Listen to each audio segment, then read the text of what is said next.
Today I want to show you a couple different techniques. Like I told you yesterday, I was going to finish this painting. I did.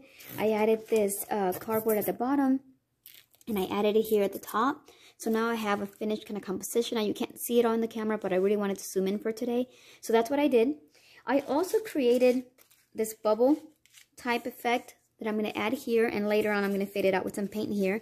And then I added these bubbles right here at the top as well. I want to show you how to create these bubbles today. So we have a lot of these stencils in the classroom. Not a lot, but we have quite a few. They have different shapes, like this one's bubbles. This one is like butterflies, and they're just different little stencils. So what you do is you take a piece of paper, you put it on top, and you can grab a color pencil, and you can start drawing on it. And it gives you the shape or the pattern that's underneath it. And they're just texture rubbings. See right here, if I go, I'll get my butterflies. What I would do if I were you after I got these, I would probably play with different colors just for shading on my own. Don't be scared to add different ones in there that fade into each other and make them change color. That makes sense to your composition. So that way I can have all these little butterflies that just change. And I'm doing this very quickly so the video goes, but you get the idea that you can create this beautiful pattern with these rubbings that I have. So you can use those. One thing that I wanted to show you with these rubbings is that, yes, they work very nice with colored pencil. But you have to press pretty hard on the colored pencil, and it kind of just covers your whole area, right? And it has the same color. I also like the idea of crayon, and I also like to start with a light crayon. Crayon you press softer on, and it gets the highlight of the image, but it doesn't color it as much. And then you can grab a second crayon, and you can start overlaying the crayons and get your pattern that way. And crayons allow themselves to blend a lot nicer than some of the other colors do. But here's another thing that's really cool that the crayons do. They're made out of wax. So I can grab any color crayon that I want, and I can put the wax on it. Then I can do a real cool transfer with watercolor. So let me show you that. So I have my watercolor palette here, and I grab some water. So darker colors work better for this technique. The yellows and the really light oranges don't show up. So I'm going to pick violet, and I'm going to make sure that I have quite a bit of water in my color. Not too much, but a nice little amount of water. And you can tell, I don't know if you can tell, but I mixed it right on the table because it wipes right off. But you use your palette. I just have my table super busy. But anyway, then you can go ahead and paint right over it. And it creates a whole little different effect. After you do that, you can also grab a paper towel and wipe it off. And your color will shine a little bit more. And then you'll still have your pattern in there within your rubbing.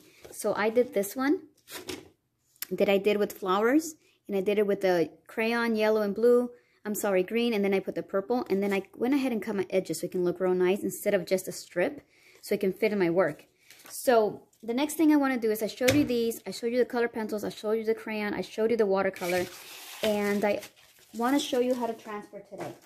So I created this background yesterday with the paint and the orange paint that you saw yesterday in this texture. It's a whole bunch kind of like rust looking. I created this one yesterday, and this is the one that I want to use for my project.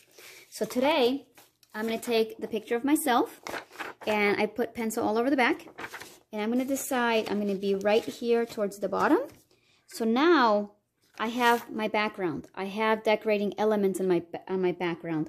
I have these bubbles that are going to go right here, and I have these bubbles that I'm going to go do right here. So I have a lot going on now. Now I'm ready to start drawing. So I'm going to put this here, and I'm just going to trace right on top of it. This time when you trace, some of your stuff might rip because you have a lot of stuff down there, but it doesn't matter. Because whenever it rips, the pencil's going to go right through, and it's going to just basically put a line where you actually are. I'm not going to finish tracing this because I want to finish the video so you can get to work. But I needed you to realize when it is that you actually draw yourself or the object that you're drawing. So I'm going to stop right now.